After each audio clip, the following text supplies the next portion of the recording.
आपल्याकडे 75 वर्षांपर्यंत नेता म्हणून राहता येतं, मुख्यमंत्री देवेंद्र फडणवीसांचं सूचक वक्तव्य।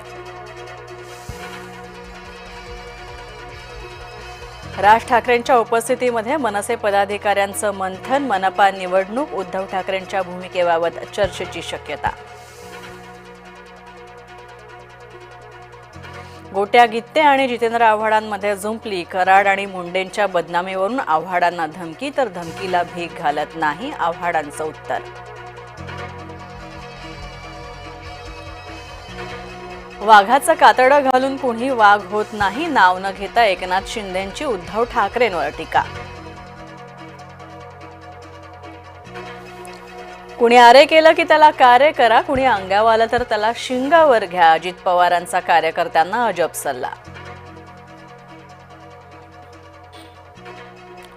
आमदार रोहित पवारांकडून मेघना बोर्डीकरांचा व्हिडिओ ट्विट, बोर्डीकरांची ग्रामसेवकाला कानाखाली मारण्याची धमकी, तर काही अधिकाऱ्यांना हीच भाषा समजते, मेघना बोर्डीकरांचं स्वतःचं वक्तव्याचं समर्थन।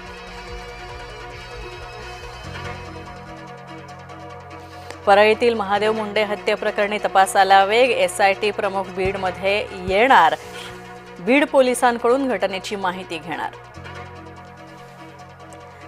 महादेवी हत्तीणीला परत आणण्यासाठी कोल्हापूरकर एकवटले, महादेवीला वनतारामध्ये पाठवण्याचा निर्णय, सुप्रीम कोर्टाचा, मुख्यमंत्र्यांची माहिती।